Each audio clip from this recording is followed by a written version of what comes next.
Cara mendidik ya, jangan sampai tidak mau dididik. Zaman sekarang ustadznya didik malah dipenjarakan. Waliyadzubillah.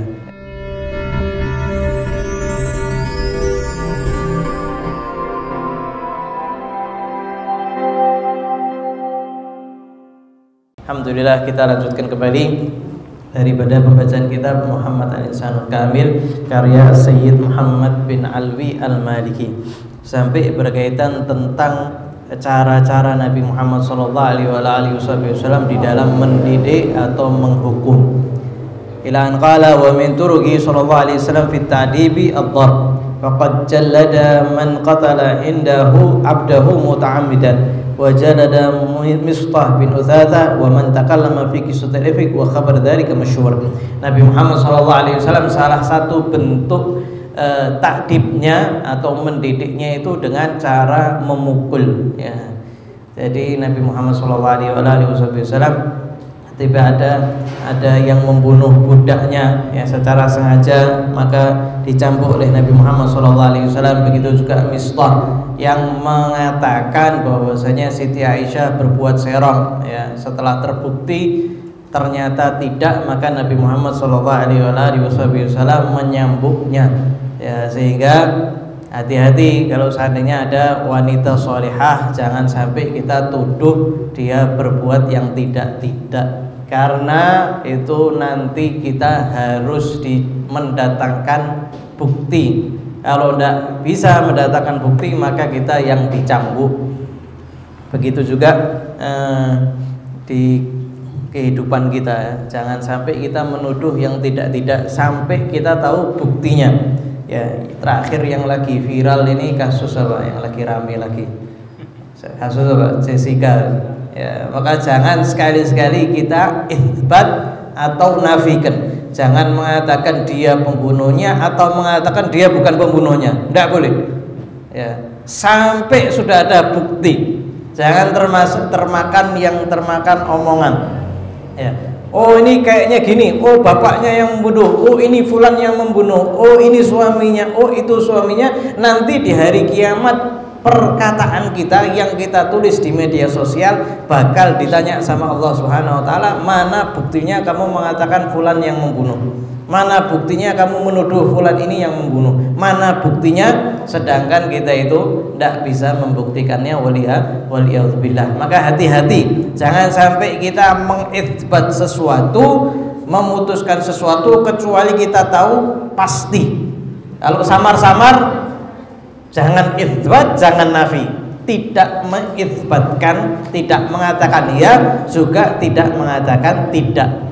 Jadi kalau seandainya dia terbukti ya terbukti sesuai dengan ketentuannya, kalau seandainya tidak terbukti ya sudah tidak terbukti sesuai dengan ketentuannya, sehingga kita nanti tidak dimintakan pertanggungjawaban oleh Allah Subhanahu wa taala. Hati-hati ya, kalau di media sosial Masya Allah macam-macam ya, dan dengan mudah mengatakan oh ini pelakunya ini, oh ini pelakunya ini, oh ini pelakunya ini, sedangkan apa yang kita ucapkan itu nanti di hari kiamat akan dipertanggungjawabkan oleh Allah Subhanahu wa taala ya. Begitu juga Mistah ya, ketika dia itu menyebarkan bahwasanya Siti Aisyah itu berbuat serong padahal tidak terbukti. Kemudian Allah Subhanahu wa taala ya menurunkan ayat yang menyucikan Siti Aisyah, sehingga Mistah ini termasuk yang dicambuk. Dan alhamdulillah di Aceh itu masih ada hukum cambuk ya. Dan kalau seandainya ya ketahuan zina dicambuk ya. Kalau seandainya dia belum menikah, kalau sudah menikah ya dirajam ya. Wa min turuqi sallallahu alaihi wasallam fit ta'dib bin nafi. Waqad thabata annahu nafal hukmu nafal Hikam bin Abil As ila Taif wa amara bidzalika faqala al-bikru bil bikri jalada mi'ahu taqribi mi'am wa qada 'ala al-ajir alladhi zana bil jildi wa taqrib wa qad hakama 'ala al-mukhannath alladhi kana yadkhul 'ala an-nisa ya. Dan juga Nabi Muhammad sallallahu alaihi wasallam ya, Nabi Muhammad SAW terkadang menafikan suatu hukum ya. Nabi Muhammad SAW terkadang membuat suatu hukum ya. Dan Nabi Muhammad SAW memberikan hukum kepada Ibn Abil As ya. memerintahkan bahwasanya ya ketika al-bikru bil bikri ya jildu mi'ah wa taqribi am ya, kalau seandainya seseorang itu berzina dan itu dia belum pernah melakukannya sama sekali, maka dicambuk 100 kali wa taghrib am, dan diasingkan selama 1 tahun. Wa qadha 'alal ajir alladhi zana ya bil jiddi wa taghrib. Begitu juga memutuskan bagi seorang ajir itu yang kalau sekarang itu apa namanya, yang diupah karyawan ya, orang yang digaji. Kalau seandainya dia berzina maka dicambuk dan diasingkan. Begitu juga diberikan hukum kepada mukhannath. Mukhannath itu laki yang menyerupai perempuan ya, kemudian masuk di tengah-tengah perempuan ya. Ini sekarang juga ada itu Pak Pura jadi perempuan pakai cadar masuk ke tempatnya perempuan ya. Ini kalau zamannya Nabi dicambuk juga, dicambuk 100 kali ya. Sehingga dipukul itu juga termasuk salah satu wasilah perantara untuk memperbaiki seseorang ya. Nabi Muhammad SAW mengatakan rahimallahu imra'an wada'a sad haitsu yura ahlahu ya. Allah Subhanahu wa taala, kata Nabi, merahmati seorang yang meletakkan pecut di tengah keluarganya sekira setiap keluarganya itu bisa melihat pecut tersebut. Nah, itu termasuk yang dirahmati. Makanya abah-abah zaman dulu itu kalau nyambuk enggak pakai pecut, pakai gesper ya, tarik seples gitu, sapu lidi ya. Itu termasuk ya cara mendidik ya, jangan sampai enggak mau dididik ya. Zaman sekarang ustadznya didik malah dipenjarakan. Waliyadzubillah. Ini ustadznya didik ya. Zaman dulu lah ya, kalau terlambat sedikit dicambuk ya, dipukul pakai penjalin. Kalau keluar dipukul sampai ya 10 kali. Belum yang digundul, belum yang dicepit ya, di sela-sela itu tangan kita itu dikasih rotan kemudian dicepit terus diputer. Itu kalau sudah berat, itu sanksi berat seperti itu ya. Itu semuanya supaya apa? Supaya yang mau tadinya mau melakukan mikir-mikir ya. Akhirnya tidak mau ngelanggar, dicambuk di depannya santri-santri itu. Kalau misalkan sudah ustadznya marah, ini dicambuk terus, besok cambuk lagi, besok cambuk lagi, masih keluar lagi. Akhirnya dicambuk sak badannya dicambuk. Itu kalau di zaman sekarang sudah penjara itu ustadz saya. Ya. Hak asasi manusia itu ta'dib ya, ini mendidik sehingga orang yang lihat berikutnya, oh saya tidak berani ya, sehingga tahu oh ini jangan ditemani. Ini termasuk cara ya, wasilah ya, cuma dengan cara ya. Terkadang ya ustadz kita juga terkadang nyampuk dengan pakai tasbihnya, pakai tasbih, niatnya itu nyampuk tangannya tapi tidak sengaja kena mukanya misalkan seperti itu, maka ustadz kita ini malah datangi anak tersebut, diolesi, diobati, dikasih makan, dikasih nikmat. Karena apa? Karena tujuannya itu bukan benci, tujuannya untuk mendidik, dan dia mukul itu bukan mukul wajah karena tidak sengaja. Nabi Muhammad SAW beliau bersabda, ittaqul wujuha la tadribuha, hindari wajah, jangan sekali-kali kalian memukulnya. Jadi kalau memukul jangan wajah ya, bisa badan, bisa tangan. Wa min turuqi fi ta'dib al-hijran wa thabata dhalika fi qissati Ka'ab bin Malik, ahadu thalatha alladhina takhallafu an ghazwati Tabuk, wa hum Ka'ab wa Hilal bin Umayyah wa Murarah bin Rabi, fahajarahumullah sallallahu alaihi wasallam wa lam yukallimuhum wa amara bihajrihim ya. Dan termasuk salah satu bentuk cara didikan Nabi adalah Nabi itu memboikot seseorang ya. Dan itu terjadi di kisahnya Ka'ab bin Malik. Ka'ab bin Malik ini termasuk yang menghindari perang Tabuk ya. Beliau kisah sendiri dalam hadis Riyadhus Shalihin bahwasanya ketika beliau mau perang, mau berangkat, ini waktunya musim panen. Jadi dia kepikiran mau panen atau mau perang. Panen apa perang ya? Panen apa perang? wah nanti kalau enggak perang, yang enggak perang itu biasanya orang munafik sama orang-orang yang tua. Wah tapi ya panen ini enak, dapat rezeki banyak. Maka dia masih maju mundur sampai kaum muslimin berangkat. Habis berangkat dia gelo, ya Allah, coba saya ikut berangkat. Maka kemudian Sayyidina Ka'ab bin Malik ini jalan ngelilingi kota, ya. Di sekitar kota itu tidak ada orang yang tetap di kota kecuali orang yang memang terkenal dia munafik, atau orang tua, atau perempuan, atau anak-anak. Sehingga Sayyidina bin Ka'ab bin Malik ini termasuk yang dia mampu untuk perang tapi dia tidak perang. Ya. Setelah Nabi Muhammad SAW kembali, dan Nabi Muhammad SAW ketika itu tanya Ka'ab bin Malik, mana Ka'ab bin Malik? Ya. Jadi biasanya tidak pernah tanya ini Nabi Muhammad SAW. Pas saat gitu ditanya sama Nabi, aina Ka'ab bin Malik? Ya. Maka menyatakan, ya Rasulullah, dia kayaknya terfitnah dengan dunia. Salah satu temannya mengatakan, ya Rasulullah, tidak mungkin dia seperti itu. Ya. Akhirnya kemudian setelah kembali, yang tidak hadir perang itu mengatakan kepada Nabi SAW berbagai macam alasan, dan Nabi Muhammad SAW menerima sesuai dengan zahir mereka. Dan Nabi SAW tahu, oh ini orang-orang yang bohong, yang takutnya ditakutkan itu dia termasuk orang-orang munafik. Kecuali 3 orang ini tadi, Ka'ab bin Malik, ya, kemudian Hilal bin Umayyah, wa Murarah bin Rabi. Ya, 3 orang ini ala thalathatil ladzina idza khalafu, ya. 3 orang yang khalafu itu bisa berarti yang mangkir daripada perang, bisa berarti yang disisihkan sama Allah Subhanahu wa taala hukumnya daripada orang-orang yang mangkir, hukumnya dibedakan. 3 orang ini dibedakan. Sehingga Nabi Muhammad SAW melarang jangan ada yang berbicara sama Ka'ab bin Malik. Ya. Jangan ada yang berbicara sama Ka'ab bin Malik. Tidak boleh bicara sama sekali.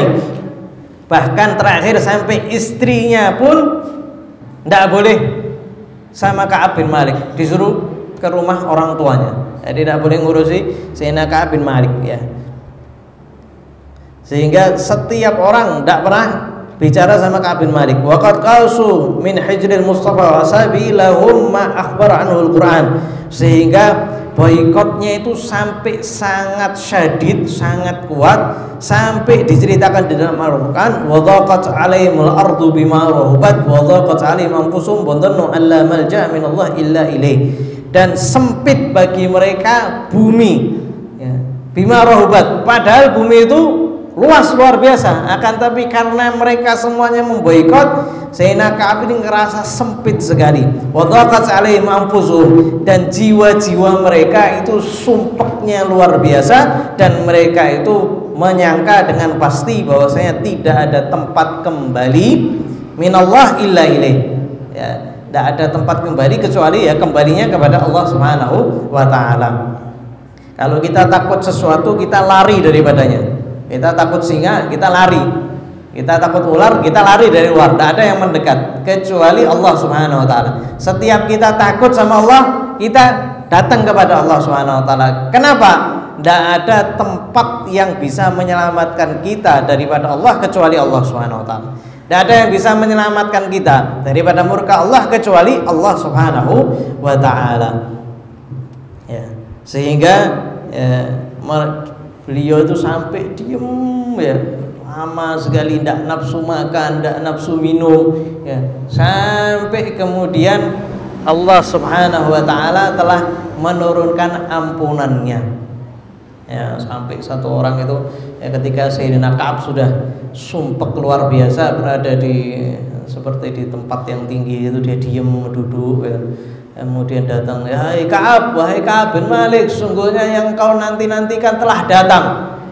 Maka seketika itu Sayyidina Ka'ab itu senang luar biasa, katakan bahwasanya Rasulullah SAW mencarimu, bahwasanya Allah Subhanahu wa taala sudah menurunkan ampunan. Maka Sayyidina Ka'ab mengatakan, sesungguhnya ketika orang itu ngasih kabar gembira, aku tidak memiliki pakaian kecuali cuma 2. yang saya pakai, pakaian atas, pakaian bawah, saya katakan kepada orang itu kemari, ya, ke rumahnya, dia pinjam pakaian daripada orang lain, pakaian yang dia pakai itu dibuka kemudian diberikan kepada orang yang memberikan kabar gembira dari saking gembiranya. Ya, tidak punya apa-apa lagi, cuma tinggal kain yang dia pakai dia kasihkan semuanya, dia minjem. Ya. Kemudian Allah Subhanahu Wa Taala memberikan ampunannya. Ya, tentunya ada yang mengatakan, ya Ka'ab, ngapain sih kamu pakai sing ngatakan tidak ada alasan. Coba kamu ngatakan alasan sama kayak orang-orang kayak gitu itu. Nabi juga bakal nerima saja, bakal memaafkan kamu. Kamu ngapain ngaku? Nah, jadi terkadang saya nakal, waduh ya juga ya, kadang nyesel gitu juga. Tapi setelah dikasih ampunan oleh Allah Subhanahu Wa Taala, maka dia baru paham bahwasanya yang dimaksud mangkir di ayat tersebut adalah mangkir daripada orang-orang yang berbohong kepada Nabi Muhammad SAW. 3 orang ini semuanya jujur, ya, tidak membohongi Nabi Muhammad SAW. Ya. Bima rahubat ay ma'a rahbiha ay si'atiha fala yajiduna makanan yadma'unna ilaihi qalaqan wa jaza'an tamthil li hayrati fi amrihim. Ya. Nabi Sayyidina Ka'ab ketika itu dia betul-betul kesempitan, sumpeknya luar biasa, tidak ada tempat melainkan dia itu khawatir, melainkan dia itu takut. Ya, ini termasuk ya perumpamaan daripada Al-Qur'an yang menunjukkan bahwasanya jiwa mereka itu sangat amat kesumpekan, jiwa mereka itu khawatir luar biasa karena belum datang taubat daripada Allah Subhanahu Wa Taala. Bayangkan kita di zaman Nabi kita melakukan kesalahan dan ditunda, Allah Subhanahu Wa Taala belum menentukan kita ini dikasih taubat atau tidak, dan itu berlaku 40 hari. Ya, seminggu aja sumpeknya luar biasa, kita menanti-nanti ini 40 hari. Wa fi hadits Ka'ab hatta tanaqarat fi nafsil ard fama hiya billati a'rifu. Ya. Sayyidina Ka'ab mengatakan bahkan daerah yang biasa aku kenal menjadi daerah yang sepertinya asing bagiku, tidak pernah aku kenal sama sekali.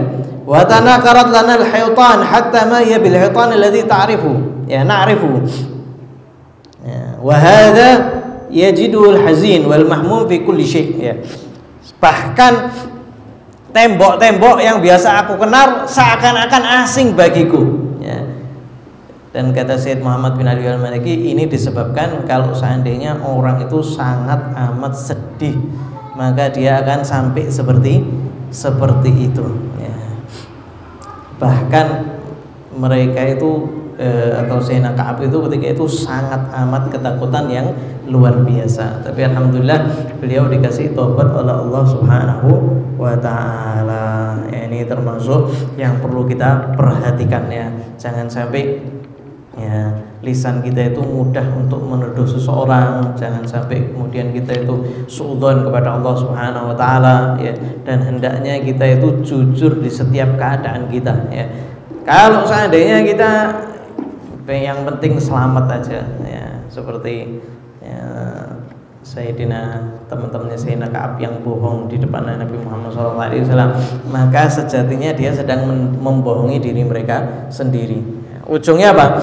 Ujungnya ya adab, waliyadzubillah. Ujungnya kalau seandainya tidak taubat, ya dia terkena adab. Dan bohong atas nama Nabi itu bukan seperti bohong ya kepada orang lain, ya. Sehingga ini adalah sebagian daripada sarana Nabi Muhammad SAW di dalam mendidik, dan Nabi Muhammad SAW dididik langsung oleh Allah Subhanahu Wa Taala.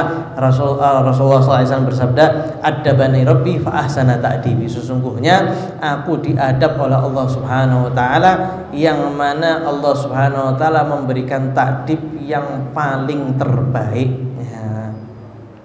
Jadi kadang kalau sekarang itu ada parenting itu, jangan mengatakan jangan pada anak. Jangan mengatakan apa? Jangan pada anak. Ya, padahal kalau seandainya kita ambil daripada Al-Quran, ya, kita ngelihat Sayyidina Luqman mendidik anaknya. Ya bunayya la tusyrik billah. Ya bunayya, jangan kamu, pakai kata jangan kamu menyekutukan Allah Subhanahu wa taala. Jangan begini, jangan begini, jangan begini. Kecuali di dalam kita ngasih informasi ya. Ketika kita ngasih informasi ya, seperti Nabi Muhammad SAW ketika mengatakan kepada Sayyidina Anas, ya ghulam, kul biyaminik, ya samillah, wa kul biyaminik, wa kul mimma yadik. Ya, wahai anak kecil, makan dengan tangan kananmu, ya, makan dengan tangan kananmu, dan ucapkanlah basmalah dan makanlah apa yang ada di depanmu. Sehingga ada yang menggunakan jangan, ada yang menggunakan langsung diajari oleh Nabi Muhammad SAW, sehingga kita bisa tahu ini sarana baik atau tidak adalah kalau seandainya digunakan oleh Nabi Muhammad SAW, atau itu termasuk daripada sarana yang dikuatkan dengan Nabi Muhammad SAW, atau yang ada di Al-Quran. Itu sudah sarana yang terbaik. Jadi kalau seandainya seorang itu mau mencari, ya carinya daripada Nabi Muhammad SAW. Apapun yang kalau seandainya kita mau cari, semuanya itu ada di sunnah Nabi Muhammad SAW. Tidak ada yang lepas daripada sunnah Nabi Muhammad SAW. Sampai Nabi Muhammad SAW mengatakan, sesungguhnya tidak ada kebaikan, ya, tidak ada kebaikan apapun melainkan aku telah kasih tahu, dan tidak ada keburukan apapun kecuali aku sudah mewanti-wantinya, ya. Sehingga semuanya itu ada di kehidupan Nabi Muhammad SAW, ada di syariat Nabi Muhammad SAW. Semoga Allah Subhanahu Wa Taala menjadikan kita termasuk yang mengikuti Nabi Muhammad SAW, mengikuti cara Nabi Muhammad SAW. Dijauhkan lisan kita daripada menuduh setiap orang, dijauhkan kita daripada segala fitnah, dijauhkan kita daripada segala yang membuat Allah Subhanahu Wa Taala murka, dijauhkan kita daripada segala maksiat zahiran batinan. Semoga Allah Subhanahu Wa Taala menguatkan iman kita, dan semoga Allah Subhanahu Wa Taala mengakhiri usia kita dalam keadaan husnul khatimah. Yuthabbitullahu alladziina amanu bil qawli tsabit fil hayatid dunya, ya muqallibal qulub tsabbit ala qalbi, tsabbit qalbi ala dinik. Sallallahu alaihi wasallam Muhammadin nabiyil ummi wa ala alihi wasallam. Walhamdulillahi rabbil alamin.